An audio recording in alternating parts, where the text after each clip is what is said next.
பல குற்றங்களையும் பல மோசடிகளையும் செய்துவிட்டு அமைதியாக சுற்றித் திரிந்த மஹிந்த ராஜபக்சவின் இரண்டாவது மகன் ஜோசித ராஜபக்ச இன்றைய தினம் லஞ்ச ஊழல் ஒழிப்பு ஆணைக்குழுவினரால் அதிரடியாக கைது செய்யப்பட்டிருக்கின்றார். இந்த கைதின் பின்னால் கடற்படைக்குள்ளே இடம்பெற்ற மிக பெரும் மோசடி தொடர்பாக பல விடயங்களும் வெளிவர ஆரம்பித்திருக்கின்றது. மேலும் பெசில் ராஜபக்சவை உடனடியாக கைது செய்து நீதிமன்றத்திற்கு கொண்டு வரும்படி கொழும்பு கோட்டை நீதவான் நீதிமன்றமும் இன்றைய தினம் உத்தரவு பிறப்பித்திருக்கின்றது. அத்தோடு சுரேஷ் சாலேவை நிர்வாணப்படுத்தி அவரை விசாரணை செய்திருக்கின்றார்கள். குற்றத்தடுப்பு விசாரணை பிரிவு என்ற அடிப்படையிலே சுரேஷ் சாலேவினுடைய மனைவி இன்றைய தினம் ஊடக சந்திப்பொன்றையும் நடத்தி பெரும் பரபரப்பை ஏற்படுத்தி இருக்கின்றார். இந்த விடயங்கள் பற்றித்தான் இந்த தொகுப்பினூடாக முழுமையாக பேசப் போகின்றோம். அன்புறவுகளில் எல்லோருக்குமே வணக்கம்.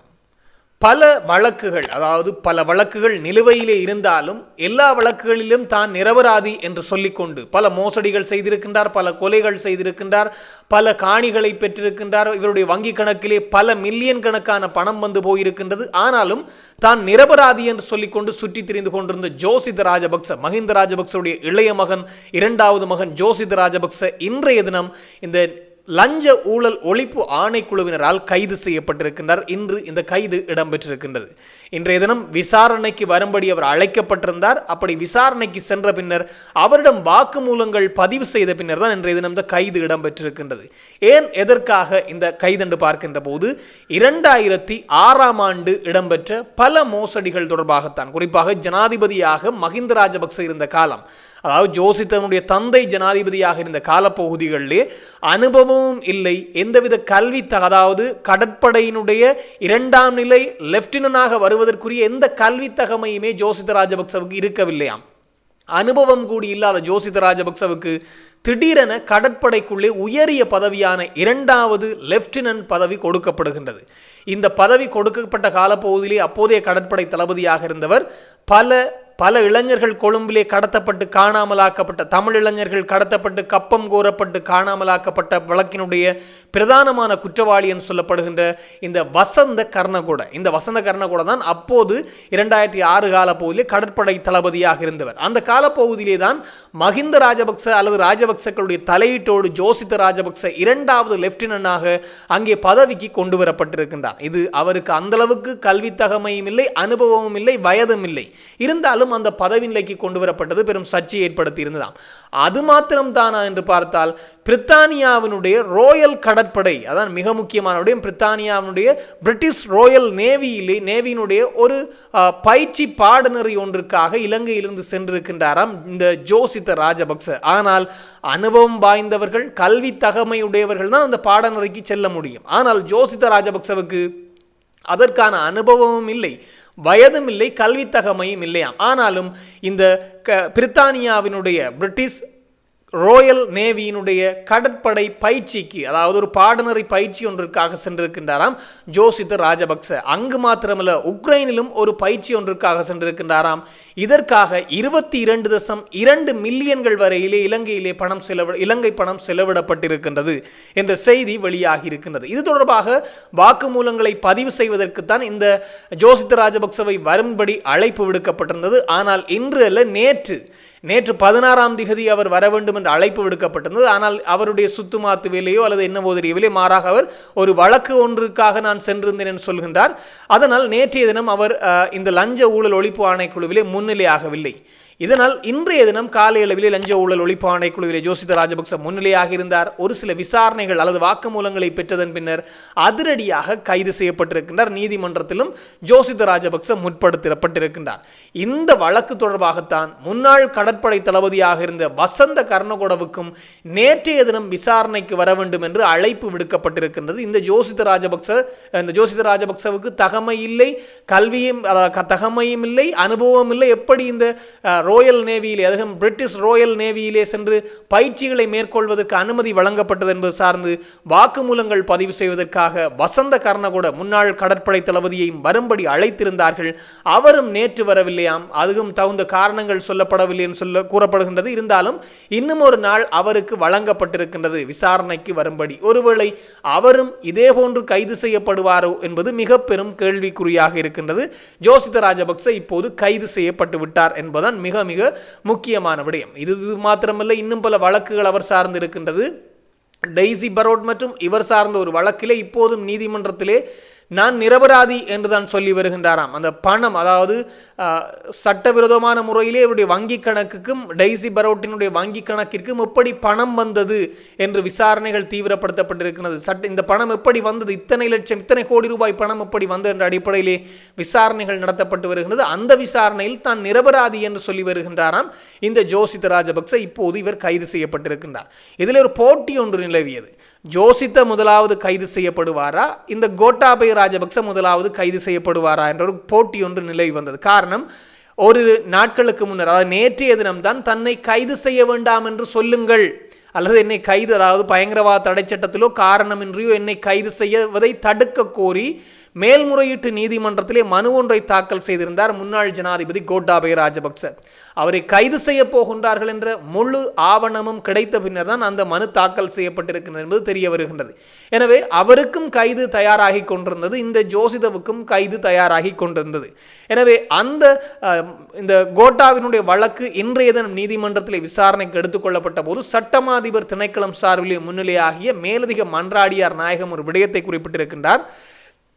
கோட்டாபய ராஜபக்சவினுடைய மனு சார்ந்து, குறிப்பாக கோட்டாபய ராஜபக்ச பிரதிவாதிகளாக குறிப்பிட்டிருந்தவர்கள் என்று பார்த்தால், ஒன்று போலீஸ் மாதிபர் பிரியந்த வீரசூரிய, இன்னும் அடுத்ததாக குற்றத்தடுப்பு விசாரணை பிரிவினுடைய பணிப்பாளர் சானி அபேசகர, இன்னொருவர் என்று பார்த்தால் குற்ற புலனாய்வு திணைக்களத்தினுடைய பிரதான போலீஸ் அதிகாரியாக இருக்கிற, பிரதான விசாரணை பிரிவுக்கு பொறுப்பாக இருக்கிற ஒரு போலீஸ் அதிகாரியுடைய பெயரெல்லாம் சேர்க்கப்பட்டுத்தான் இந்த கோட்டாபய தன்னுடைய தன்னுடைய அந்த மனுவிலே பிரதிவாதிகள் இவருடைய பெயர்களை நீதிமன்றத்திற்கு வழங்கி இருக்கின்றார். இவர்கள் எல்லாம் என்னை கைது செய்யக்கூடும் என்ற அடிப்படையிலே.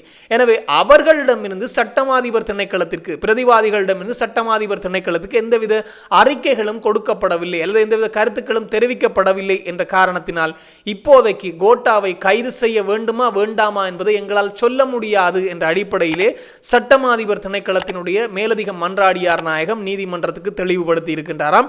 இந்த வழக்கு நாளைய தினம் விசாரணை மேற்கொள்ளப்பட இருப்பதாகவும் சொல்லப்பட்டிருக்கின்றது கோட்டாவினுடைய வழக்கு. எனவே நீதிமன்றம் என்ன உத்தரவு பிறப்பிக்கப் போகின்றது என்பதையும் பொறுத்திருந்து பார்க்க வேண்டும். காரணம், தன்னை கைது செய்ய வேண்டாம் என்று சொல்லுங்கள் என்று அவர் ஒரு புறம் சொல்லி இருக்கின்றார் என்பது மிக முக்கியமான விடயம். மேலும் இன்றைய தினம் நீதிமன்ற அமர்வின் போது, கொழும்பு கோட்டை நீதவான் நீதிமன்ற அமர்வின் போது உடனடியாக பெசில் ராஜபக்சவை கைது செய்து நீதிமன்றத்திலே முற்படுத்தும்படி கொழும்பு கோட்டை நீதவான் நீதிமன்றத்தினுடைய நீதிபதியான பசன் அமரசேன அவர்கள் இந்த உத்தரவை பிறப்பித்திருக்கின்றார். ஏன், எதற்காக எல்லோருக்கும் தெரியும். 2014ஆம் ஆண்டு இடம்பெற்ற ஒரு மிக பெரும் மோசடி, அந்த 2014 காலப்பகுதிகளிலே ஊவா மாகாண சபை தேர்தல் இடம்பெற்றிருந்தது. அந்த தேர்தலின் போது இந்த சுற்றுலா மேம்பாட்டு பணியகத்திற்கு சொந்தமான 7.8 மில்லியன் ரூபாய் பணத்தை மோசடியான முறையிலே பெற்றுக்கொண்டு அந்த பணத்தை இந்த தேர்தல் பிரச்சாரங்களுக்காக பயன்படுத்தினார்களாம். ஊவா மாகாண சபை தேர்தல் பிரச்சாரங்களுக்காக பயன்படுத்தினார்களாம். 12,000 டிஷர்ட்கள் அச்சிடப்பட்டிருக்கிறது. அந்த டிஷர்ட்டினுடைய முன்பக்கம் மகிந்த, பின்பக்கம் வெற்றிலையும் அதற்கு வாக்கெடுங்கள் என்ற தர அடையாளமும் போடப்பட்ட ஒரு பெட்டியும் இருந்திருக்கின்றது. எனவே இந்த டிஷர்ட்கள் அச்சிடப்பட்டு கொடுக்கப்பட்ட விடயம் ஒரு மிக பெரும் சர்ச்சையை ஏற்படுத்தியிருந்தது. இது சார்ந்து 2 பேர் கைது செய்யப்பட்டிருந்தார்கள். குறிப்பாக சுற்றுலா மேம்பாட்டு பணியகத்தினுடைய முன்னாள் தலைவராக இருந்த பஸ்வர குணவர்த்தன மற்றும் சுற்றுலா மேம்பாட்டு பணியகத்தினுடைய நிர்வாக இயக்குநராக இருந்த ரும்மி அஹ்ரம் ஆகியோர் கைது செய்யப்பட்டிருந்தார்கள். அதனுடைய 3வது குற்றவாளி என்றால் பெசில் ராஜபக்ச. எனவே அவர் கைது செய்யப்படாததன் காரணத்தினால், அவரிடம் விசாரணைகள் நடத்தப்பட வேண்டும். அவர் கைது செய்யப்படாததன் காரணத்தினால் சில விசாரணைகளின் பின்னர், வாக்குமூலங்களின் பின்னர் கைது செய்யப்பட்ட இருவருக்கும் இப்போது பிணை வழங்கப்பட்டிருக்கின்றது. ரும்மி அஹ்ரம் மற்றும் இந்த பஸ்வர் ஆகியோருக்கு பிணை வழங்கப்பட்டிருக்கின்றது. உடனடியாக பெசில் ராஜபக்சவை கைது செய்யுங்கள் என்ற உத்தரவு பிறப்பிக்கப்பட்டிருக்கிறது. காரணம், பெசில் ராஜபக்சவும் மிக முக்கியமான, அந்த வழக்கினுடைய மிக முக்கியமான குற்றவாளி என்று சொல்லப்படுகிறது. காரணம், இவருடைய தலையீட்டோடு தான் அந்த பணம் மோசடியாக பயன்படுத்தப்பட்டிருக்கின்ற அடிப்படையில் பெசிலை உடனடியாக கைது செய்து நீதிமன்றத்துக்கு கொண்டு வரும்படி கொழும்பு கோட்டை நீதவான் நீதிமன்றம் இன்றைய தினம் இந்த உத்தரவை பிறப்பித்திருக்கின்றது. எனவே கோட்டாவுக்கு கழுத்துப்பிடி, இப்போது ஜோசித்தவை கைது செய்து விட்டார்கள், பெசிலுக்கும் கழுத்துப்பிடி, மஹிந்தனுடைய மனைவிக்கும் ஒரு கழுத்துப்பிடி பிடிக்கப்பட்டிருக்கின்றது. எனவே அவரும் மிக விரைவிலே விசாரணைக்கு அழைக்கப்படலாம் என்பதும் இப்போது நிலவுகின்ற ஒரு பேச்சாக தான் இருக்கின்றது. அத்தோடு இந்த சுரேஷ் சாலேவுடைய மனைவி மீண்டும் மீண்டும் சர்ச்சையை ஏற்படுத்தி வருகின்றார். குறிப்பாக இன்றைய தினமும் ஒரு ஊடக சந்திப்பின் போது ஒரு சர்ச்சையை கிளப்பி இருக்கின்றார். குறிப்பாக சுரேஷ் சாலேவை சிறைக்குள்ளே நிர்வாணப்படுத்தி இருக்கின்றார்களாம். கைவிலங்கிட்டு சிறைக்குள்ளே நிர்வாணப்படுத்தி அவரிடம் விசாரணைகள் நடத்தப்பட்டிருப்பதாக சிஐடியே இப்போது ஒத்துக்கொண்டிருக்கின்றது என்ற அடிப்படையில் ஒரு குண்டை தூக்கி போட்டிருக்கின்றார். ஆனால் நேற்றைய தினம் இலங்கை மனித உரிமைகள் ஆணைக்குழு இது சார்ந்து, அதாவது சுரேஷ் சாலேவுக்கு மனித உரிமைகள் மீறல்கள் இடம்பெற்றிருக்கின்றதா என்பது சார்ந்து விசாரணைகளை மேற்கொண்டிருந்தார்கள். அந்த சிறைச்சாலைக்கு சென்றிருந்தார்கள். ஆனால் அவர்கள் குறிப்பிட்ட விடயம், சிறைச்சாலை வசதிகளற்று காணப்படுகின்றது, சிறைச்சாலையிலே அடிப்படை வசதிகள் இல்லை என்பதை அவர்கள் ஆவணப்படுத்தியிருந்தார்கள். அதனுடைய தலைவராக இருந்தவர் கூட, பணிப்பாளராக இருந்தவர் கூட அது தொடர்பாக விமர்சனங்களை முன்வைத்திருந்தார். ஆனால் எந்த இடத்திலும் சுரேஷ் சாலே நிர்வாணப்படுத்தப்பட்டார் என்றும் எந்த அதிகாரிகள் சொன்னதாகவும் அவர் ஊடகங்களுக்கு தெரிவிக்கவில்லை. ஆனால் இன்றைய தினம் சுரேஷ் சாலேவுடைய மனைவி தெரிவித்திருக்கின்றார், தன்னுடைய கணவரை நிர்வாணப்படுத்தி பரிசோதனை செய்திருக்கின்றார்கள் எல்லோருக்கும் முன்னால் என்ற அடிப்படையிலான கருத்தை தெரிவித்திருக்கின்றார். இதிலே ஒரு விடயம், விதைத்தவன் வினைதான் அறுப்பான். இவர்கள் செய்த வேலையை இப்போது அவர்களுக்கே செய்யப்படுகின்றது என்பதுதான் மிக மிக முக்கியமான விடயம். அதாவது தாங்களே செய்து கொண்ட வேலைகளை தங்களுக்கே இப்போது மீண்டும் அது திரும்பி அடிக்கின்றது என்றது போன்றுதான் இப்போது அவர்களும் எல்லோரையும் சிறைக்கு பயங்கரவாத தடைச்சட்டத்தில் கொண்டு வருகின்றவர்களை ஆடைகளை களைந்து பரிசோதனை செய்து வேறு ஆடைகள் கொடுக்கப்பட்டு மலசல கூடங்களுக்கு அருகாமையிலே தூங்குவதற்கு அனுமதி வழங்கப்பட்டு அடைக்கப்பட்ட அறைக்குள்ளே தான் அவர்கள் இருந்தார்கள் எல்லோருமே.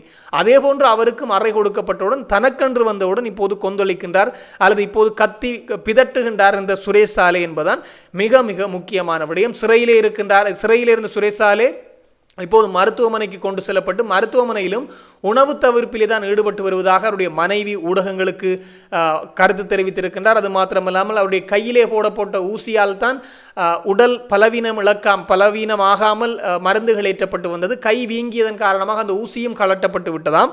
எனவே இப்போது மருத்துவர்கள் நீராகாரங்கள் அல்லது திரவ அடிப்படையிலே உணவுகளை கொடுக்கின்றார்களாம் என்று சொல்லியிருக்கின்றனர். திரவ அடிப்படையில் உணவுகளை கொடுக்கின்றார்கள் என்றால் உண்ணாவிரதத்தை முடித்து கொண்டதற்கு சமன்தான்.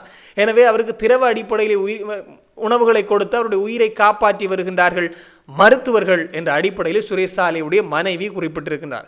யாரு இதெல்லாம் பார்த்தது காரணம், அதற்குள்ளே அவர் அதாவது இந்த விமல் வீரவம்ச லெமன் பப் பிஸ்கெட் சாப்பிட்டு உணவு தவிர்ப்பில் ஈடுபட்டது போன்று சுரேஷ் சாலேவும் இறைச்சிக்கரையும் சோறும் சாப்பிட்டு உணவு தவிர்ப்பில் ஈடுபடுகின்றாரோ தெரியவில்லை. பொறுத்திருந்தான் பார்க்க வேண்டும். எல்லாம் மலிந்தால் சந்தைக்கு வந்தேதான் தீரும். இது தொடர்பாக இன்னும் பல தகவல்கள் வருகின்ற போது உடனுக்குடன் தெளிவுபடுத்த நானும் தயாராக இருக்கிறேன். இன்னும் ஒரு தொகுப்போடு சந்திக்கலாம். உங்களிடம் விடைபெறும் நான் என்றும் உங்கள் அன்பின் ஈழன். வணக்கம்.